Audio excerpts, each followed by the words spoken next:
आप जो ब्रेन को स्ट्रांग करने की बात कर रहे हो, उसके अलग अलग स्टैंड पॉइंट हो सकते हैं। एक है जो हमारी फिजिकल ब्रेन है, उसको कैसे स्ट्रांग किया जाए, तो उसमें डाइट का बहुत बड़ा रोल होता है। जैसे कुछ तरह के फूड्स हैं, कुछ तरह की चीजें हैं जो अगर आप खाते हो तो वो आपकी ब्रेन के लिए अच्छे होते हैं। वो आप गूगल पे जाकर के स्टडी कर सकते हैं, तो वो अपनी डाइट में आप थोड़े से चेंजेस कर सकते हैं। तो वो जब आप चेंजेस करेंगे तो आपकी जो फिजिकल ब्रेन है वो स्ट्रांग होती चली जाएगी। अब वो ब्रेन ज्यादा अच्छे से आप उसको यूज कर सकते हैं। अगर फिजिकली आपकी ब्रेन वीक हुई तो आपके थॉट में भी इतनी पावर नहीं है। तो पहला स्टेप क्या है कि अपनी डाइट को ठीक करो।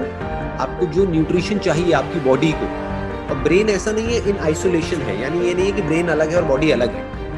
ब्रेन तभी ठीक रह सकती है जब आपका पेट ठीक रहेगा। इनफैक्ट गट का, यानी कि आपके पेट का और ब्रेन का डायरेक्ट कनेक्शन। जी जी।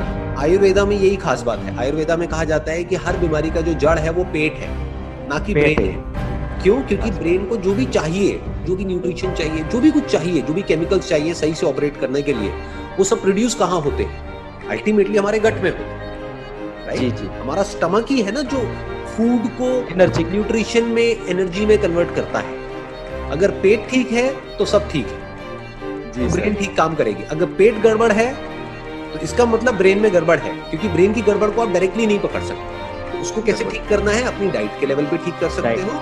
उसके अलावा naturopathy is a very good option. Naturopathy के इंडिया में बहुत सारे सेंटर्स हैं जो बहुत ही कॉस्ट इफेक्टिव तरीके से आपको कुछ थेरेपीज देंगे 3-4 दिन के लिए, 5 दिन के लिए, 7 दिन के लिए। उसमें आप बेटर फील करने लग जाओगे। जी जी। तो नंबर 1 वो है कि स्टमक की क्लीनिंग प्रॉपर होनी चाहिए ताकि हमारी ब्रेन प्रॉपर काम करे। और जो दूसरा एस्पेक्ट है वो है कि हमारी थॉट की पावर कैसे स्ट्रांग हो, कि हमारी जो थिंकिंग पावर है वो कैसे स्ट्रांग है। तो वो स्ट्रांग होती है रेपिटेशन से। मतलब व्हाट यू वांट इज, जो मैं आपकी बात करने के तरीके से समझ पा रहा हूँ, आप चाहते हो कि जो भी आप कर रहे हो उसमें आपका माइंड या आपका थॉट इतना स्ट्रांग हो जाए कि अगर आपने सोच लिया मुझे करना है, तो अब आपको किसी भी चीज से कोई फर्क ना पड़े।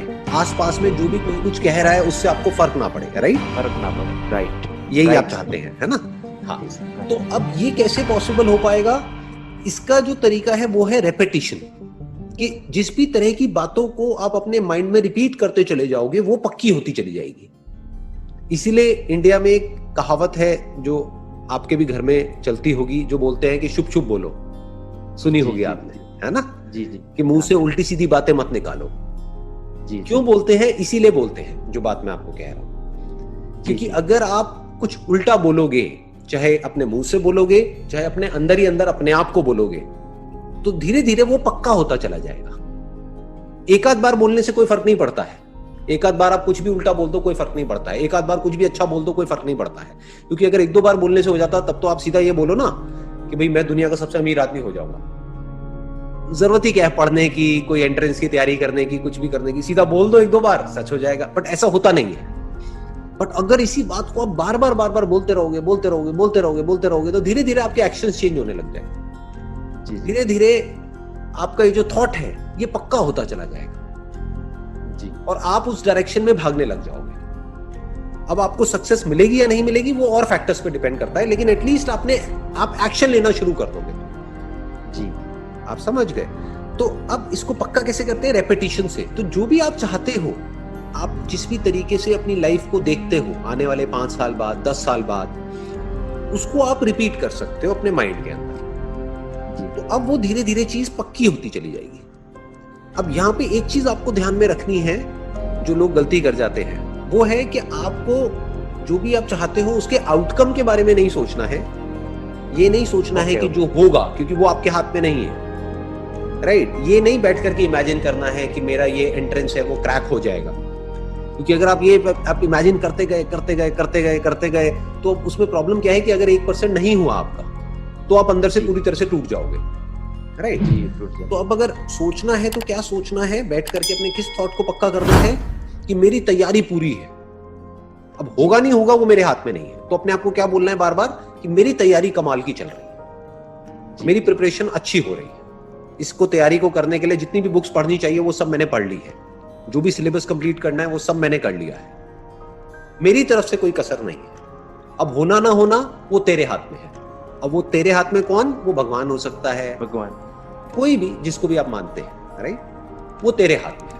तो अब क्या होगा, 1% आपका नहीं भी हुआ तो आप टूटोगे नहीं, क्योंकि आपको क्या हुआ, आपको अपने माइंड को फोकस करना आ गया कि किस तरीके से माइंड को फोकस किया जाता है काम पे। जो भगवत गीता में भी कहा गया है कि भाई कर्म किए जा, फल की इच्छा मत कर, वो इसी एंगल से कहा गया है। उसका मतलब बहुत सारे लोग समझ नहीं पाते हैं, उसका मतलब गलत निकाल लेते हैं। उसका मतलब ये निकाल लेते हैं कि आप बस हार्डवर्क करते चले जाओ। कर्म का मतलब लोग क्या समझते हैं? वर्क। वर्क का मतलब क्या समझते हैं? सिर्फ वर्क मतलब वो जो हम काम कर रहे हैं अपने हाथ पैरों से। कर्म बेसिकली जो है वो थॉट के लेवल पे करने की बात करी जा रही है। कर्म पहले अंदर होता है, बाद में बाहर होता है। तो अंदर जो आप कर्म कर रहे हो वो सही करो जी, उस पे फोकस करो, तो धीरे धीरे जो फल है वो तो आना ही आना है। सुन करके मेरी बातों को अपनी मेमोरी में फीड कर दिया, ब्रेन के अंदर फीड कर दिया। जैसी कोई सिचुएशन आई, अब उस मेमोरी के थ्रू जो आपने सुना था और जो सुन करके समझा था, समझा कैसे मेरी बातों को? जो आपकी एग्जिस्टिंग समझ है उसी के बेस पे तो समझा। हो सकता है मैं बात ही कुछ और कर रहा हूं, क्योंकि मेरे जो सेशंस हैं वो इस मैकेनिकल वे ऑफ लिविंग के लिए है ही नहीं, because life is not about mechanical way of living. एक मशीन है, उसको ऑपरेट करने का तो एक मैनुअल हो सकता है, लाइफ को ऑपरेट करने का कोई मैनुअल नहीं है, क्योंकि वहां पे एक तरह से काम नहीं होता है। There are millions and millions of factors which are there. आप मेरे से पूछ नहीं सकते आकर के कि भाई मेरे जो पेरेंट्स हैं उनसे मुझे प्रॉब्लम है तो इसका क्या सोल्यूशन है। इसके अंदर कितने फैक्टर्स हैं। आप ये तो पूछ सकते हो कि इस मशीन को कैसे ऑपरेट करूं, वो मैं आपको बता सकता हूं। How to operate this machine, how to have a good relationship with my parents. बताओ मैं क्या जवाब दूंगा आपको। मुझे पता है आपके पेरेंट्स कैसे हैं, मुझे पता है आप कैसे हो, कितने नीच प्राणी हो आप, या दिखा कुछ और रहे हो, अंदर से कुछ और हो। तो आपको कौन जानता है? आपकी जो सच्चाई है या आपके घर की सच्चाई है या जो भी कुछ है, उसको कौन अगर जान सकता है तो कौन जान सकता है? आप खुद ही जान सकते हैं। एक बात पक्की है, मैं तो नहीं जान सकता। तो मैं आपको क्या सोल्यूशन दूंगा? आपको मुझसे मैकेनिकल सोल्यूशन चाहिए उस प्रॉब्लम का जो मैकेनिकल है ही नहीं। Life is not mechanical. Life में तो कहीं भी कुछ भी हो रहा होता है ना। तो ये जो लर्निंग है, mechanical way of learning by watching my sessions, it won't work. इससे कुछ नहीं होगा। इससे क्या होगा? आप और कंफ्यूज हो जाओगे। अच्छा लगेगा, आपकी ईगो भर जाएगी कि मुझे समझ आ गया है, और जा करके आप लोगों को समझा भी दोगे।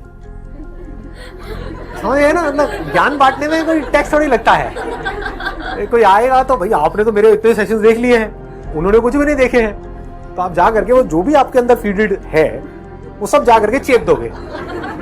अरे कुछ नहीं, जो होता है अच्छे के लिए होता है। समझ आ गई जी सारी बातें, समझ गए? यही होता है। कभी देखना, मतलब मेरे को तो सबसे ज्यादा जो मजा आता है ना, एक्चुअल में जो शमशान घाट में आपने से कोई गया है कभी, तो वहां पर जाकर देखो सारे ज्ञानी भरे पड़े होते हैं। तो बेटे जो आता है वो जाएगा। उनसे पूछो अंकल जी आप जाने के लिए तैयार हो? बोल रहे हैं क्योंकि पढ़ लिया है, सुन लिया है। ठीक है जी। अब मैं आपको रियल क्या है, मैं मेमोरी से नहीं बोल रहा। तो जो मैं बोल रहा हूं उसको आप अपनी मेमोरी में फीड क्यों कर रहे हो? स्टेप बाय स्टेप मैं बोलता चला जा रहा हूं, उसको आप देखते चले जा रहे हो, समझते चले जा रहे हो। ये समझते चले जा रहे हो कि किसी भी प्रॉब्लम को समझते कैसे हैं, उसका सोल्यूशन कैसे निकालते हैं। एक तरह से क्या हो रहा है, आपकी ब्रेन की एक्सरसाइज हो रही है। इस एक्सरसाइज का होना ही लर्निंग है। जैसे फिजिकल एक्सरसाइज करोगे तो बॉडी बन जाएगी, उसके लिए कुछ और नहीं करना पड़ेगा। That in itself is a complete action. ऐसे ही अगर आप अपनी ब्रेन की एक्सरसाइज करोगे मेरे साथ में, ब्रेन की सही तरह की exercise, not through memory but by seeing things as it is. बातों को मत पकड़ो, वर्ड्स को मत पकड़ो, समझ जाओ जो वर्ड्स हैं वो कचरा है। उसका यूज सिर्फ इतना सा है कि आप वो देख सकोगे वो वर्ड कहां पे इशारा कर रहा है। This comes in my experience. In fact, everything that I say is in your experience. So you don't need memory to see that. You need memory जब मैं कोई ऐसी बात कर रहा हूं जो आपके एक्सपीरियंस में ना हो। फॉर एग्जाम्पल मैं बात कर रहा हूं, ऐसे बहुत लोग हैं उल्टी सीधी ऐसी वीडियोस बना रहे हैं आज की डेट में, मतलब बड़े बड़े हैं। आप देखो वो क्या बातें कर रहे हैं, कॉन्शियसनेस के बहुत सारे स्तर होते हैं। एक होता है बेसिक कॉन्शियसनेस, एक होता है सुपर कॉन्शियसनेस, एक होता है सुपर डुपर कॉन्शियसनेस। आपको यहां से उठ करके वहां जाना है। आप कहोगे क्या बातें हो रही हैं? मैंने पूरे सेशन में जो भी कुछ बोला है, क्या उन सब बातों को आप रिलेट कर पा रहे हो?